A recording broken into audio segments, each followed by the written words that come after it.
Dicen que todo estaba resuelto. Ya habían cerrado el expediente. Me lo dijeron. Pero no sabían que yo aún conservaba las capturas de pantalla. Los moretones y las garras enterradas en la página 72 del acuerdo de herencia. Así que, cuando sonrieron en el almuerzo familiar aquel domingo, yo sonreí también porque sabía lo que se avecinaba. Si alguna vez te han silenciado, te han descartado o te han dicho que sigas adelante mientras tu dolor se barría debajo de la alfombra, esta historia es para ti. Me llamo Elena Vargas y llevo 14 años perfeccionando el arte de aparentar estar completa mientras cargo fracturas que nadie se molestó en reconocer. A los 32 años soy auditora interna senior en el Grupo Inmobiliario Horizonte, uno de los mayores conglomerados inmobiliarios de Madrid. Los números no mienten. Eso fue lo que me atrajo de esta profesión. A diferencia de las personas, las hojas de cálculo nunca te hacen gaslighting. Crecí en una casa con paredes insonorizadas. No literalmente. Claro. Pero en el hogar de los Vargas ciertas verdades simplemente no traspasaban las puertas blancas impolutas que mi madre mantenía obsesivamente. Los vecinos de nuestra urbanización de lujo en La Moraleja veían lo que debían ver: césped impecable, decoración navideña perfectamente sincronizada con las estaciones, 3 coches en la entrada, incluido el Mercedes impecable de Víctor. Víctor. Mi padrastro. Incluso ahora, al teclear su nombre, mis dedos dudan sobre el teclado. Se casó con mi madre, Marta, cuando yo tenía 8 años.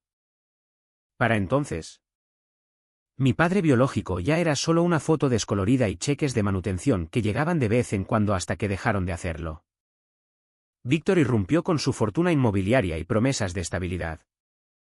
Mi madre, que había pasado 3 años malabareando 2 empleos y deudas de tarjetas, vio la salvación. Yo vi cómo su sonrisa nunca llegaba del todo a los ojos cuando me miraba. La transformación fue gradual. Primero llegaron las reglas. Razonables, insistía mi madre. Deberes antes de la televisión. A la cama a las 9. Habitación ordenada. Luego las reglas se multiplicaron y se volvieron específicas para mí. No hablar durante sus llamadas de negocios. No traer amigos cuando trabajaba desde casa. No tocar el ordenador principal sin permiso. Mis infracciones, reales o imaginadas, se corregían con lecciones que pasaban de sermones severos a algo más tangible. Cuando cumplí 13 años ya había aprendido a moverme por la casa como por un campo de minas. Conocía que tablones crujían, que puertas se cerraban en silencio, cómo cronometrar mis movimientos para evitar su atención. Mi madre desarrolló sus propias tácticas de supervivencia. El vino con la cena se convirtió en vino antes de la cena. Su risa se volvió más aguda y quebradiza. Sus ojos aprendieron a mirar a través de mí en vez de a mí. Eres demasiado sensible, decía cuando intentaba contarle. Víctor es estricto, pero nos mantiene. ¿Quieres volver a aquel piso diminuto? ¿Quieres que vuelva a trabajar de noche? Los moretones siempre estaban en zonas que no se veían. Él era cuidadoso. Un experto financiero que entendía la gestión de riesgos en todas sus formas. Y cuando sí se veían, un agarre demasiado fuerte en el brazo superior. Un empujón que me lanzaba contra el marco de la puerta. Siempre había una explicación. Yo era torpe. Jugaba demasiado brusco en el colegio. Tenía que tener más cuidado. La familia extensa se tragaba cada excusa. ¿Por qué no? Víctor organizaba las mejores fiestas de la hispanidad. Donaba a las causas correctas. Ayudaba a mis primos con cartas de recomendación para la universidad. Frente a eso, ¿qué valía la palabra de una adolescente malhumorada? Me fui de casa el día después de mi graduación de bachillerato.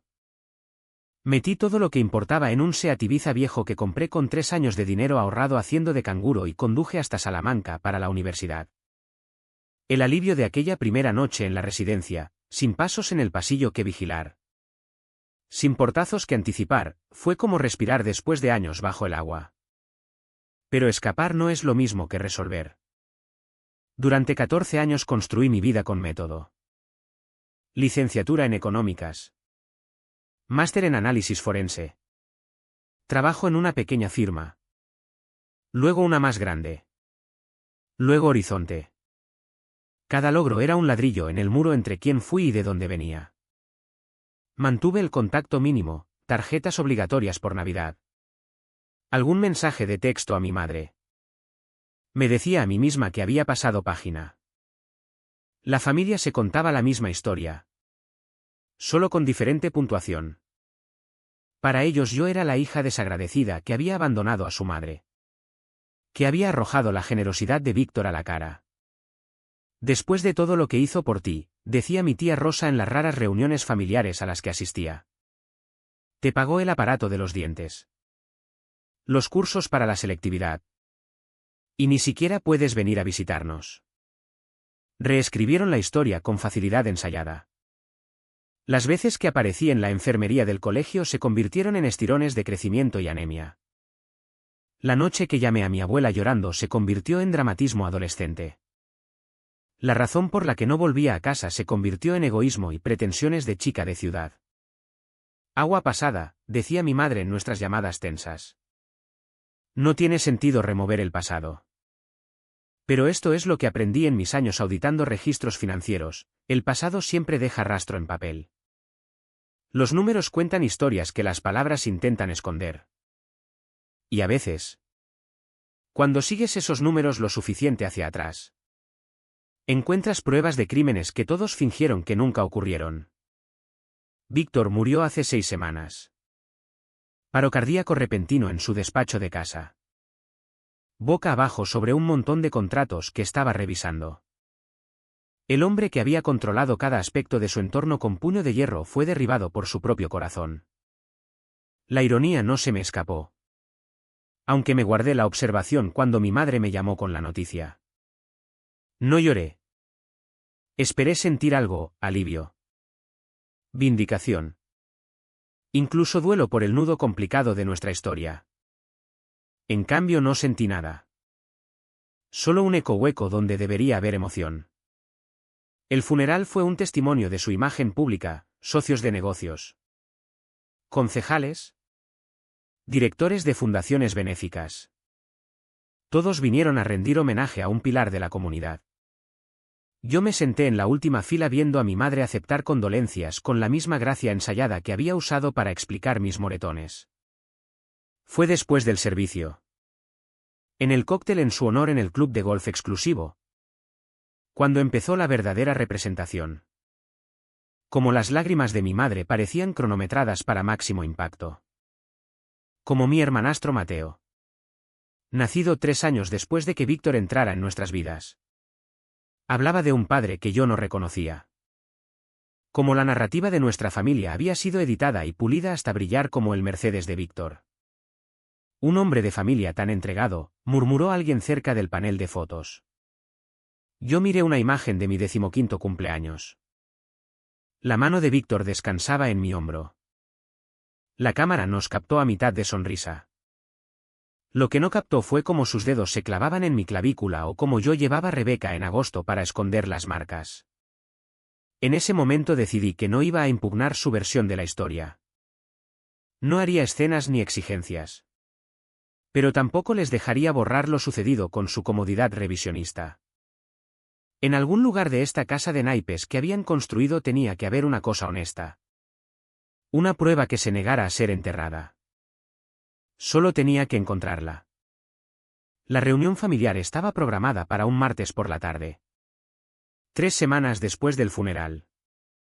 El mensaje de mi madre era característicamente breve: reunión familiar por temas de herencia. 2 en casa. Por favor asiste. No había vuelto a aquella casa desde Navidad hacía 5 años. Una visita que duró exactamente 90 minutos antes de inventar una emergencia laboral. Ahora, al entrar en la rotonda de la entrada, Me golpeó lo inalterado que estaba todo. El mismo césped meticulosamente recortado. El mismo buzón de bronce con Vargas en cursiva. La misma ventana saliente donde yo solía sentarme a vigilar la llegada del coche de Víctor. Calculando cuánto tiempo tenía para terminar los deberes. Dentro. La casa seguía oliendo a abrillantador de limón y al popurrí de lavanda característico de mi madre. Me recibió en la puerta con un beso al aire que no llegó a tocarme. Su perfume como una nube defensiva entre nosotras. Elena. Estás muy delgada. Estás guapa, respondí. Y era verdad. La viudez le sentaba de una forma que no esperaba. Llevaba el pelo recién mechas. El vestido negro de firma más que de luto. El salón estaba dispuesto para la reunión, sillas en semicírculo frente a la chimenea donde ahora colgaba el retrato de Víctor. Mateo ya estaba allí. Repantigado en el sillón de cuero que antes era de su padre. Deslizando el dedo por el móvil. A los 21 había heredado la mandíbula cuadrada y el sentido de derecho de su padre. Hola, dijo sin levantar la vista. Llegó después mi tía Rosa. Luego mi tío Roberto y Martín. El hermano de Víctor. Los asesores familiares. Como Víctor siempre los llamaba. Como si nuestras disfunciones fueran un negocio que gestionar. Mi madre esperó a que todos estuviéramos sentados para comenzar. Se colocó junto a la chimenea. Manos entrelazadas. Cada centímetro la viuda afligida que había encontrado fuerzas. Gracias a todos por venir. Sé que ha sido un momento difícil. Hizo una pausa para efecto. Como sabéis, Víctor era meticuloso con sus asuntos. El testamento se ha leído. El abogado de la herencia ha gestionado las distribuciones y me complace decir que todo se ha resuelto con fluidez. ¿Y la finca de Toledo? Preguntó Martín. Siempre había tenido ojo para aquel terreno de 40 hectáreas con potencial sin desarrollar que Víctor compró años atrás. Ya resuelto, dijo mi madre con suavidad. Las transferencias se han ejecutado según los deseos de Víctor. Los activos principales quedan con la familia inmediata. Como él quería. Noté que no me miró al decir, familia inmediata. ¿Entonces todo está hecho? Preguntó tía Rosa. Todo el papeleo. Los impuestos. ¿Todo completo? Mi madre sonrió con práctica. Hemos cerrado el expediente de todos los asuntos de la herencia. El señor Fernández. ¿Lo recordáis? El abogado de Víctor. Lo gestionó todo personalmente. Sin cabos sueltos. Sin complicaciones. Lo dijo como una directora general anunciando resultados trimestrales. Eficiente. Definitivo. Caso cerrado. No me invitaron a la lectura del testamento, dije. Las palabras salieron más calmadas de lo que sentía. El salón se quedó en silencio. La sonrisa de mi madre se tensó infinitesimalmente. No hacía falta. No figurabas en el testamento. Elena. Víctor proveyó para su familia inmediata. Mateo y yo. No quería hacerte perder el tiempo con un viaje para nada. Ya veo. Mantuve la voz neutra. Profesional. El mismo tono que usaba al descubrir discrepancias en informes de auditoría. Y el abogado confirmó que no había otros documentos. Ni codicilos ni enmiendas. La risa de mi madre fue brillante y afilada. Honestamente. Elena. Siempre tan suspicaz. Esto no es una de tus investigaciones corporativas. Los deseos de Víctor eran claros y sencillos. El asunto está cerrado. Solo quiere dinero, dijo Mateo. Levantando por fin la vista del móvil. Típico. Ni visitas en años y ahora aparece cuando hay herencia. Mateo, le reprendió mi madre suavemente. Pero sus ojos seguían clavados en mí. ¿Qué? Es verdad. Se cree demasiado buena para nosotros y luego viene oliendo cuando papá muere. Se volvió hacia mí con la fría sonrisa de su padre. Nunca fuiste realmente parte de esta familia de todos modos. Papá siempre lo decía. Mateo. Basta, la voz de mi madre se afiló. Todos somos familia aquí. Pero el daño estaba hecho. En ese momento lo vi claro, como habían reescrito nuestra historia tan a fondo que Mateo creía sinceramente que yo era la extraña. La hija desagradecida que había rechazado su familia perfecta. Tenía 7 años cuando me fui de casa. Lo bastante mayor para recordarme. Demasiado joven para entender por qué me había marchado. Tienes razón, le dije a Mateo. No era realmente parte de la familia de Víctor. Pero sí era parte de esta familia antes de que él apareciera. El silencio se estiró incómodo y tenso. El tío Roberto carraspeó. Martín miró su reloj. La máscara de mi madre se deslizó un segundo. Algo parpadeó en sus ojos. Quizá culpa o quizá fastidio. Bueno, dijo tía Rosa. Eterna pacificador.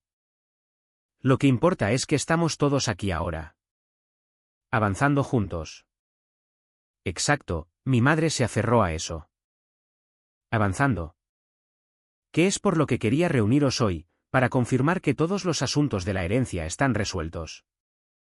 Todos los documentos presentados. Todas las cuentas saldadas. Podemos seguir adelante con la conciencia tranquila y el expediente limpio. La frase estaba tan ensayada que parecía venir con indicaciones escénicas. Me pregunté cuántas veces la habría practicado delante del espejo. Me alegra oír que todo se gestionó con tanta eficiencia, dije. Víctor siempre fue meticuloso con la documentación. Guardaba copias de todo. ¿Verdad? Cada contrato. Cada escritura. Cada transacción. Algo cambió en la postura de mi madre. ¿Por qué lo preguntas? Solo recordaba. Me hacía escanearle todos sus documentos. Decía que las copias digitales eran esenciales. Nunca confiar en un único punto de fallo. Una de sus lecciones favoritas. Bueno. El señor Fernández tiene todos los documentos oficiales, dijo mi madre.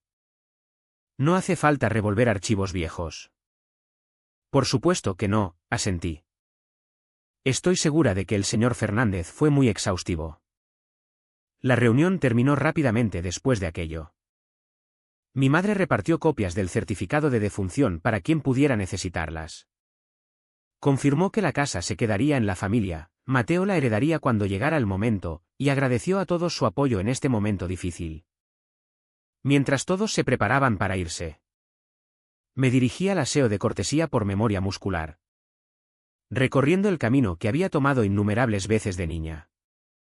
Al volver, me detuve ante la puerta del antiguo despacho de Víctor. Estaba cerrada. Claro. Siempre había estado cerrada. ¿Buscas algo? Me giré y encontré a Mateo detrás de mí. Brazos cruzados imitando inconscientemente a su padre. Solo recordaba, dije. Papá decía que siempre andabas fisgoneando. Por eso puso contraseñas en todo. ¿Así? No era una pregunta. Me contó de ti, continuó Mateo. Lo desagradecida que eras.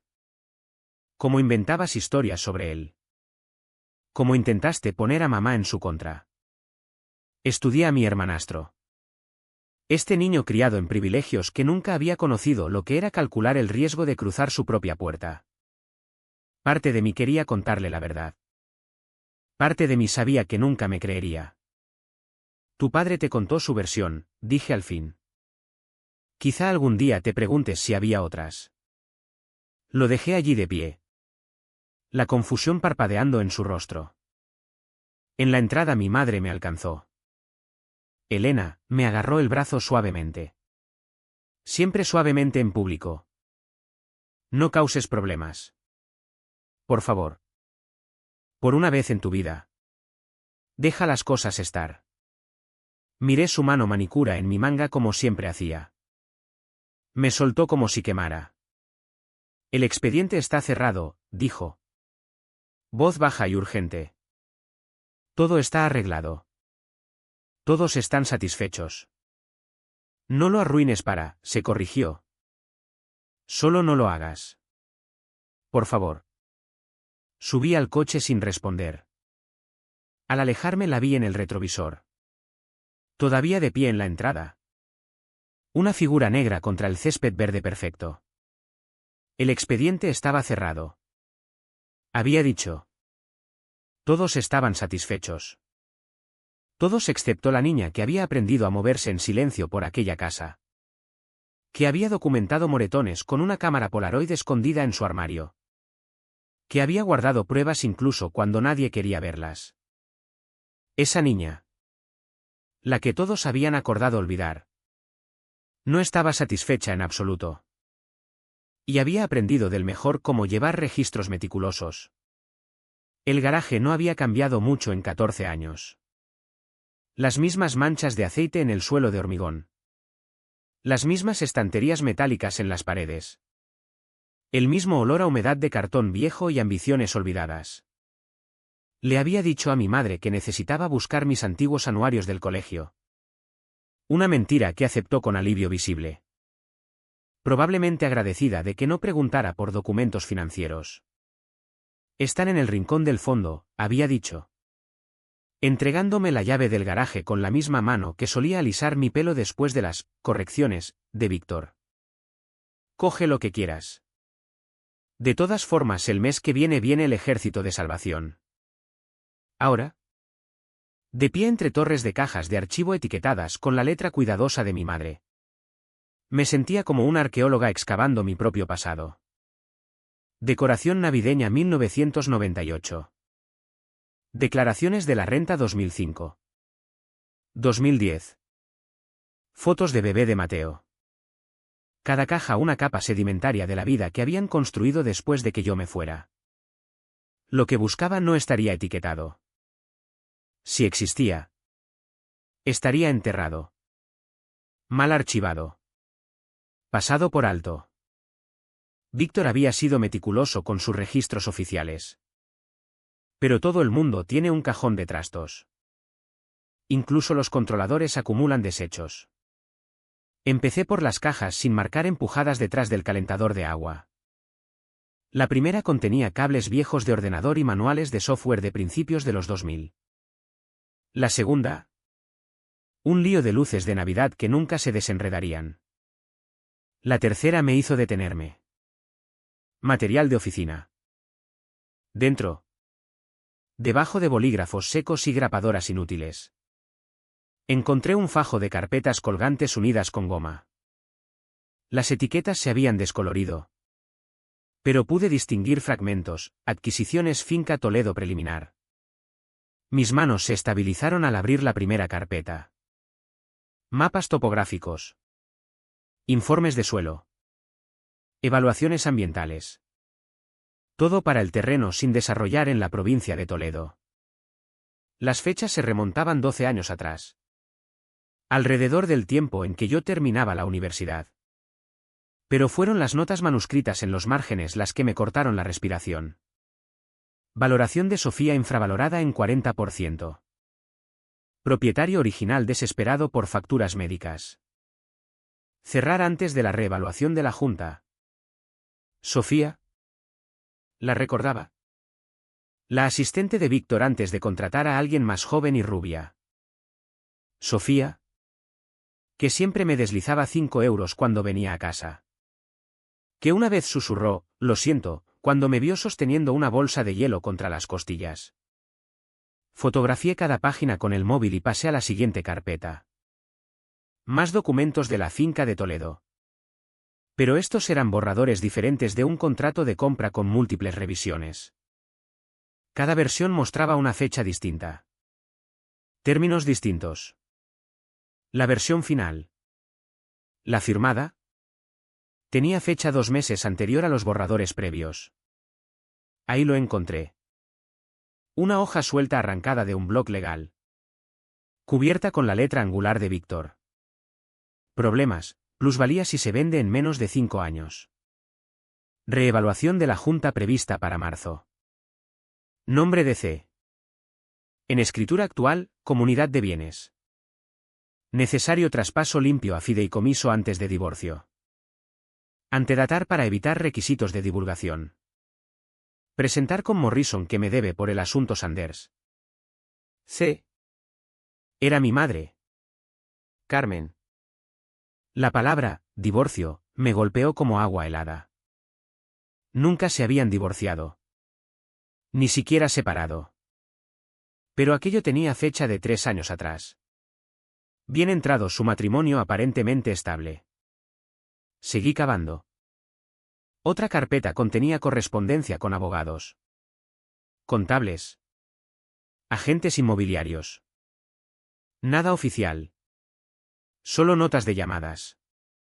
Correos electrónicos casuales impresos y anotados. Surgió un patrón. Víctor había estado trasladando sistemáticamente activos fuera de la propiedad conjunta, convirtiendo bienes gananciales en holdings separados. Preparándose para algo.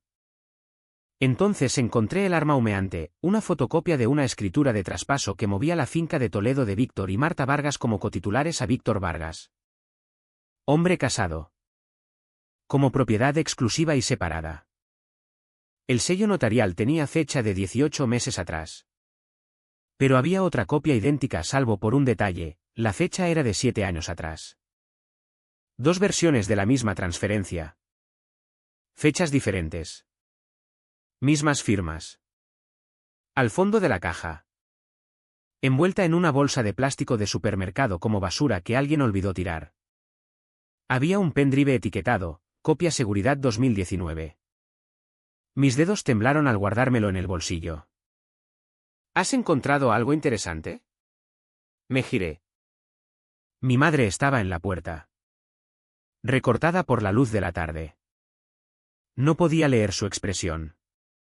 Solo declaraciones antiguas, dije. Señalando la caja más cercana etiquetada. Pensé que podrían servirme para algo. Entró en el garaje. Tacones repiqueteando en el hormigón.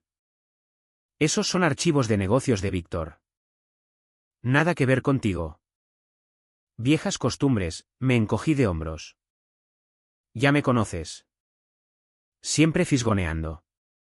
Algo parpadeó en sus ojos. Sí. Siempre fuiste curiosa. Demasiado curiosa. Víctor solía decir. Nos quedamos allí. ¿Madre e hija? Con 20 años de verdades no dichas entre nosotras. Me pregunté si ella sabía lo que contenían aquellas cajas. Si había ayudado a esconderlas o si Víctor había enterrado sus secretos sin que ella lo supiera. ¿Sabías que planeaba divorciarse de ti? La pregunta se me escapó antes de poder detenerla. Mi madre se quedó muy quieta. ¿De qué estás hablando? Nada. Solo algo que mencionó la tía Rosa sobre problemas hace unos años. Tu tía chismorrea demasiado, la voz de mi madre estaba cuidadosamente controlada. Víctor y yo teníamos un matrimonio sólido. Cualquier bache que pasáramos lo resolvimos como adultos maduros. El énfasis en adultos maduros no fue sutil. Por supuesto, asentí. Seguro que no fue nada. Se relajó una fracción. ¿Encontraste tus anuarios? Todavía no. Quizá estén en el desván. Quizá. Miró su reloj. El mismo gesto nervioso que había perfeccionado años atrás cuando Víctor estaba a punto de llegar. Tengo una reunión de la fundación a las 4. La casa se cerrará. El mensaje estaba claro, termina. Solo cojo estas, dije. Levantando una caja con anuarios reales que había visto antes. Gracias por dejarme mirar. Me acompañó hasta el coche. Vigilando mientras cargaba la caja en el maletero. El peso del pendrive en mi bolsillo se sentía enorme. Elena, dijo cuando abrí la puerta. Sé que crees que te fallé. Como madre. Sé que crees que lo elegí a él en vez de a ti. Esperé. Pero elegí la supervivencia, continuó. Para las dos. Tú saliste. Hiciste algo de ti misma. ¿Habría pasado si nos hubiéramos quedado en aquel piso? ¿Si yo hubiera seguido trabajando 2 empleos? ¿Si hubieras ido a un colegio público en vez del privado? Yo habría elegido el piso, dije en voz baja. Cada vez. Su rostro se cerró. Fácil decirlo ahora. Más difícil vivirlo. Se volvió hacia la casa. Luego se detuvo. Sea lo que sea que crees que estás buscando. No cambiará nada. El pasado es pasado. La herencia está resuelta. El expediente está cerrado. Esa frase otra vez. El expediente está cerrado. Como si el dolor fuera una cuenta de restaurante que simplemente pagas y olvidas. Conduje a casa con el pendrive ardiendo en mi bolsillo y fotografías de fraude financiero en mi móvil. El expediente no estaba cerrado. Ni siquiera se había calculado correctamente. Pero yo era muy buena con los números. Y a diferencia de mi madre, había aprendido que sobrevivir significaba más que solo aguantar. A veces significaba devolver el golpe. Aquella noche conecté el pendrive. Protegido con contraseña. Por supuesto. Pero conocía los patrones de Víctor. Su necesidad de control mezclada con su desprecio por la complejidad. La contraseña era la fecha de nacimiento de Mateo al revés, sentimental y práctica. Justo como él. Los archivos que cargaron hicieron que mi corazón de auditora latiera más rápido. Hojas de cálculo. Contratos. Correspondencia. Un rastro digital de cada trato. Cada esquema. Cada manipulación financiera orquestada con cuidado. Incluido un carpeta etiquetada simplemente, seguro. Dentro había documentos que al principio no entendí. Pólizas de seguro de vida. Pero los beneficiarios cambiaban constantemente. Estructuras de fideicomisos que parecían girar sobre sí mismas. Y en el centro de todo, aquella finca de Toledo, no solo terreno, sino la clave de un rompecabezas mucho mayor. Abrí una hoja de cálculo titulada Proyecciones. Números llenaron la pantalla. Cálculos que se extendían años hacia el futuro. Pero fue la nota en la celda A1 lo que hizo que todo encajara. Si se estructura correctamente. La ignorancia de C. Asegura pago máximo. Silencio de Sofía crítico. Cláusula 17C. Cláusula 17C. Tendría que encontrar el contrato real para saber qué significaba. Pero empezaba a entender por qué mi madre estaba tan ansiosa por cerrar este expediente en particular. Algunas cuentas. Parecía. Venían con interés compuesto.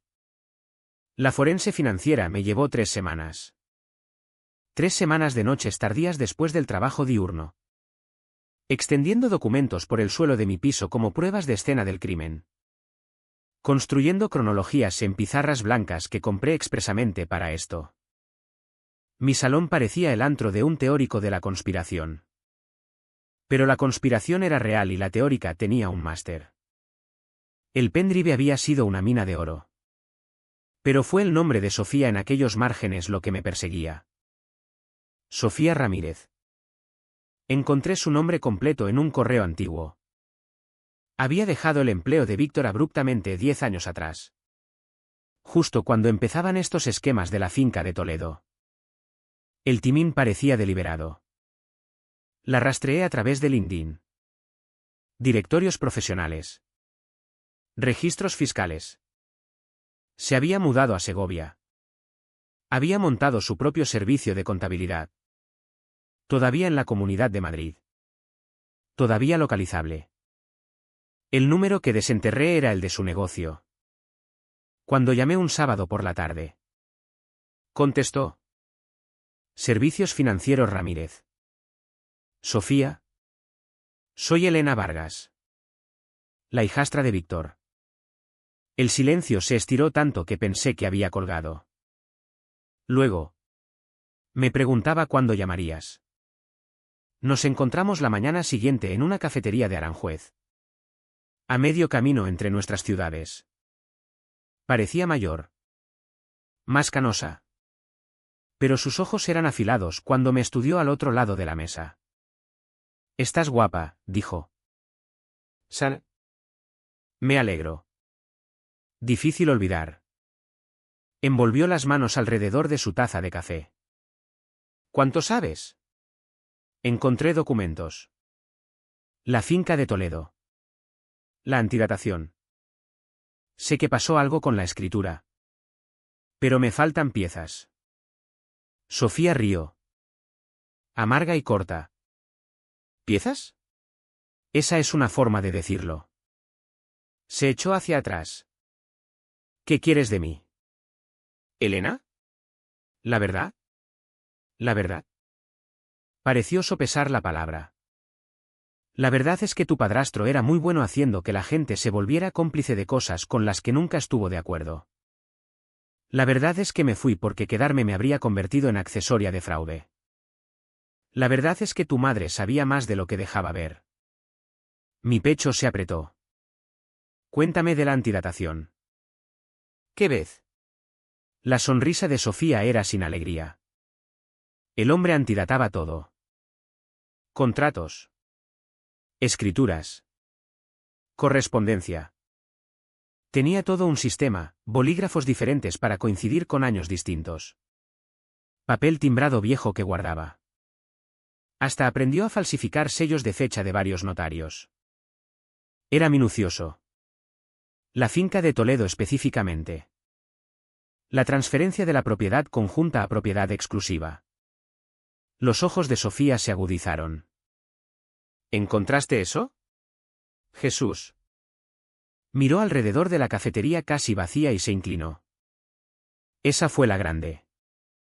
La que me hizo dimitir. Estaba sacando activos del nombre de tu madre sistemáticamente. La finca de Toledo valía quizás 200.000 euros cuando la compró. Pero tenía información interna de que la Junta planeaba gran desarrollo en la zona. Ampliación de AVE. Cambios de zonificación. Aquel terreno valdría millones en 5 años. Así que antidató la transferencia para que pareciera que había ocurrido antes del matrimonio. Más listo aún. Sofía sacó una servilleta y empezó a dibujar. Creó un rastro de papel mostrando que la había comprado con dinero de herencia de un fideicomiso. Haciendo la propiedad separada. Luego descubrió un error en la escritura original y presentó una corrección que eliminaba el nombre de tu madre. Pero la cosa es, las fechas hacían que pareciera que todo había pasado hace 7 años.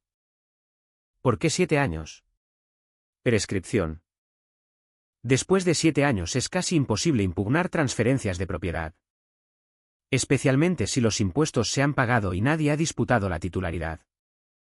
Eligió el plazo perfecto. Pero dijiste que presentó esa corrección hace 18 meses. ¿Correcto? Mientras tu madre se recuperaba de su histerectomía. La voz de Sofía se endureció. Estuvo semanas con medicación para el dolor. Firmaba lo que le pusiera delante. Le dijo que eran formularios médicos. El café se volvió ácido en mi estómago. Ella no lo sabía. Sabía lo suficiente como para no hacer preguntas. Esa siempre fue la estrategia de supervivencia de Marta. ¿Verdad? No preguntar. No mirar. No saber. Los ojos de Sofía se encontraron con los míos. Igual que contigo. No pude responder a eso. Todavía no. Hay más, continuó Sofía. La finca de Toledo no fue el único activo que movió. Había cuentas de inversión. Otras propiedades. Incluso algunas joyas de tu madre, piezas familiares, que hizo tasar y luego reemplazó con réplicas. Todo documentado. Todo antidatado. Todo legalmente a prueba de balas mientras nadie mirara demasiado de cerca. ¿Por qué no lo denunciaste? ¿Con qué pruebas? Él era cuidadoso. Los documentos que vi eran borradores. Planes. Nada accionable. Y se aseguró de que entendiera lo que pasaría si hablaba. Se tocó inconscientemente la garganta. Nunca me pegó. Elena. No tuvo que hacerlo. Solo explicó muy tranquilamente cómo podía destruir mi reputación profesional. Revocarme las licencias. Asegurarse de que nunca volviera a trabajar en finanzas. Todo perfectamente legal. Todo perfectamente Víctor. Pero guardaste copias. Un fantasma de sonrisa. Seguro. Escondidas en lugares donde nunca pensaría buscar. Pero después de irme. Después de años sin incidentes. Pensé que quizás había terminado. Luego me enteré de que murió hace 6 semanas y ahora estás aquí. Me estudió. ¿Qué planeas hacer? Encontré una referencia a algo llamado cláusula 17C en sus archivos. ¿Te suena? Sofía frunció el ceño. ¿Cláusula en qué? Es lo que intento averiguar. Algo sobre seguros y pago máximo. ¿Cristo? Sofía se frotó las sienes. Los documentos de la herencia. Estaba obsesionado con la planificación sucesoria. Montando fideicomisos y pólizas de seguro. Había algo sobre una cláusula que anularía ciertas transferencias si se descubría fraude. Se reía de ello. Decía que era su póliza de seguro contra que tu madre intentara divorciarse alguna vez. Espera. ¿Puso una cláusula que le perjudicaría si se encontraba fraude? No. No lo entiendes. Él controlaba toda la documentación. En su mente nadie encontraría nunca pruebas de fraude porque las había escondido demasiado bien.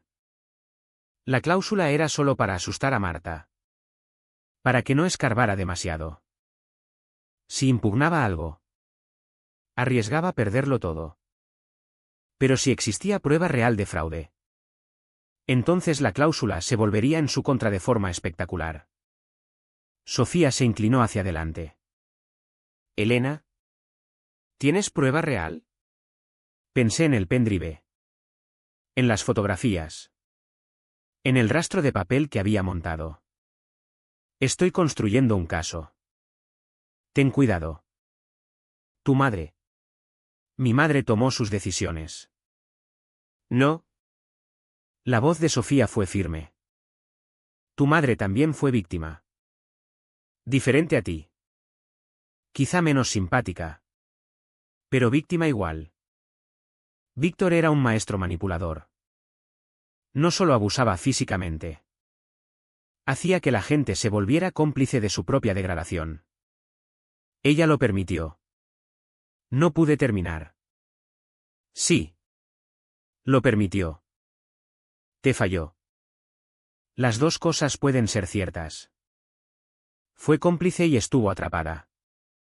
Sofía extendió la mano sobre la mesa. Sin llegar a tocar la mía. Lo que te pasó estuvo mal. Lo que ella permitió estuvo mal. Pero lo que él os hizo a las dos fue peor. Me eché hacia atrás. Está muerto. Ella es libre. ¿Por qué no debería enfrentar consecuencias por sus elecciones? Porque quizá las consecuencias no sean las que crees. Sofía sacó su móvil y deslizó fotos. Había seguido la pista de mi familia por curiosidad profesional. Me mostró una serie de imágenes, publicaciones en redes. Fotos de eventos benéficos. Recortes de prensa. Mi madre en diversos actos a lo largo de los últimos años. En las primeras fotos estaba al lado de Víctor. Sonrisa brillante pero ojos vacíos. Pero en las más recientes algo era distinto. Parecía disminuida. Mayor. Atormentada. Mira las fechas, dijo Sofía. Las miré. El cambio empezó hace unos 3 años. Justo alrededor del tiempo en que Víctor había escrito sobre planificación de divorcio. ¿Qué pasó hace 3 años? No lo sé. Pero algo cambió. Y según lo que encontraste, Sofía dejó la frase en el aire. Se estaba preparando para descartarla como un activo depreciado mientras se aseguraba de que ella no recibiera nada. La antidatación no era solo para esconder activos de posibles acreedores o demandas. Era para asegurarse de que cuando él se fuera, tu madre no tuviera derecho a nada construido durante el matrimonio. Pero murió primero. Murió primero, coincidió Sofía. ¿Y si tu madre sabe lo que planeaba? Entonces tiene todas las razones para querer cerrar este expediente rápidamente. Nos quedamos en silencio, procesando las implicaciones. Al final Sofía preguntó: ¿qué vas a hacer? Encontrar la cláusula 17C. Entender exactamente qué pasa si se prueba el fraude y luego decidir. Y si le duele más a mi madre de lo que me ayuda a mí, pensé en ella de pie en el garaje hablando de elegir supervivencia. En sus manos alisando mi pelo después de quedarse callada. En su insistencia de que el expediente estaba cerrado mientras llevaba ropa de viuda de firma. Entonces quizá por fin entienda lo que se siente una consecuencia. Sofía pareció triste. Ahora suenas como él. Las palabras golpearon como una bofetada. Me levanté bruscamente, arrojando dinero sobre la mesa. Elena. Espera. Sofía también se levantó. Te ayudaré. Lo que necesites, documentos. Testimonio. ¿Contexto? Te ayudaré. Solo no te conviertas en él en el proceso de buscar justicia. Ese sería el peor daño que podría hacerte. Incluso muerto. Me fui sin responder. Pero sus palabras me siguieron a casa, resonando con cada documento que revisaba. Cada fraude que descubría. Cada plan que hacía. No te conviertas en él. Pero había aprendido del mejor cómo ser metódica. Cómo ser paciente. Cómo usar las armas de alguien contra él mismo. La pregunta era, ¿había aprendido demasiado bien? La memoria es una cosa extraña. Puede permanecer dormida durante años y luego surgir con una claridad que te roba el aliento. Mientras estaba sentada en mi piso, rodeada de pruebas de los crímenes financieros de Víctor, me encontré transportada a una noche que había pasado 17 años intentando olvidar. Tenía 17 años. 3 meses para graduarme. Contando los días hasta la escapada. La casa estaba en silencio. Mamá en su club de lectura. Víctor en su despacho. Necesitaba imprimir un ensayo para la clase de lengua y mi impresora se había quedado sin tinta. La impresora de su despacho era mejor de todos modos. Un modelo láser de gama alta que podía con cualquier cosa. La regla era simple, nunca entrar en su despacho sin permiso. Pero estaba en una llamada. Podía oír su voz a través de la puerta. Aquel parloteo suave de vendedor que encantaba a todo el que no viviera con él. Llamé suavemente. Cuando no respondió tomé una decisión que me cambiaría la cara. Su ordenador estaba bloqueado. Pero la impresora tenía su propia función de correo. La había usado antes cuando él me había concedido raro permiso. Envié mi ensayo desde el móvil. Esperé el zumbido mecánico de impresión. Fue entonces cuando terminó la llamada. ¿Qué demonios estás haciendo? Me giré. Ensayo en mano. Llamé. Estabas al teléfono. Solo necesitaba imprimir. Su voz era mortalmente tranquila. ¿Conoces mi contraseña del ordenador? No. Uso el correo de la impresora. No me mientas. Cruzó la habitación en 3 zancadas. Has estado en mis archivos leyendo mis documentos de negocios. Por eso has estado tan satisfecha últimamente. No lo he hecho. La bofetada vino de la nada. No la violencia calculada que solía emplear, sino algo crudo. Pánico. Mi cabeza giró hacia un lado. Oídos zumbando. Sabor a cobre inundando mi boca. Lo siento, jadeé. Las palabras tropezaban unas con otras. Solo necesitaba imprimir. No toqué tu ordenador. Por favor. El segundo golpe fue peor porque lo vi venir. Su mano. La que firmaba contratos de millones. Conectó con mi cara con suficiente fuerza para lanzarme contra su escritorio. El dolor explotó en mi pómulo y sentí algo caliente goteando de mi nariz. ¿Te crees lista?, dijo, agarrándome los hombros, sacudiéndome, fisgoneando, intentando socavarme con tu madre. Pero no eres nada. Una carga que alimentamos por obligación. ¿Y si alguna vez vuelves a entrar aquí sin permiso? Descubrirás lo que son consecuencias reales. Me soltó tan bruscamente que tropecé. Límpiate. Si tu madre pregunta. ¿Te caíste? ¿Y Elena? Mis negocios no son asunto tuyo. Recuérdalo. Huí al baño. Cerré la puerta con manos temblorosas. En el espejo me miraba una extraña, ojo izquierdo ya hinchado. Sangre de la nariz pintando mi barbilla. La impresión perfecta de su palma en mi mejilla. Me limpié mecánicamente. Tomé. Continuación completa y natural del relato original adaptada. Sin acortar, Elena revisa más archivos. Confronta en el almuerzo dominical en terraza de restaurante exclusivo con vistas a Madrid. Graba llamada nocturna con su madre donde Marta confiesa saber del fraude y del divorcio planeado. Inicia proceso legal con abogado Fernández. La Fiscalía abre investigación por fraude inmobiliario y fiscal. Mateo aparece en su oficina pidiendo ayuda. Juicio donde se anula la transferencia antidatada por la cláusula 17C del testamento que revierte la finca de Toledo valorada en más de 20 millones de euros a Elena como parte perjudicada. Marta recibe libertad condicional y restituciones. Elena funda la Fundación Elena Vargas para vivienda asequible a madres solteras víctimas de violencia de género en la finca. Cierre emocional con Elena de pie en la finca al atardecer. Sintiendo justicia pero también vacío. Sabiendo que documentó todo como Víctor le enseñó pero usándolo para sanar en vez de destruir. Elena se quedó en la finca de Toledo mientras el sol se ponía detrás de las montañas. Pintando el cielo en tonos de justicia y tristeza.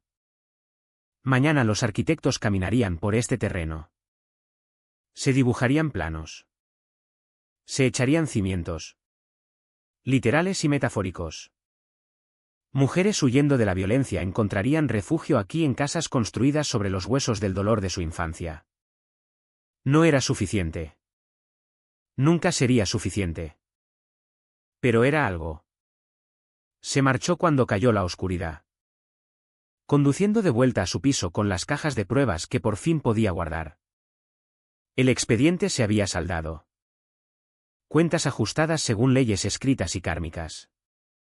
La niña que había aprendido a moverse en silencio por aquella casa había crecido y se había convertido en una mujer que hacía ruido.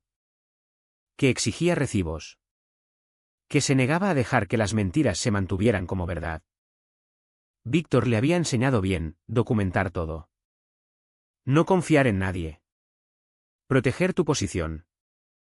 Solo que nunca esperó que ella usara esas lecciones contra él. Pero entonces. Nunca la había visto realmente. Ninguno lo había hecho. Ahora la veían. ¿Y eso? Quizá. Era victoria suficiente.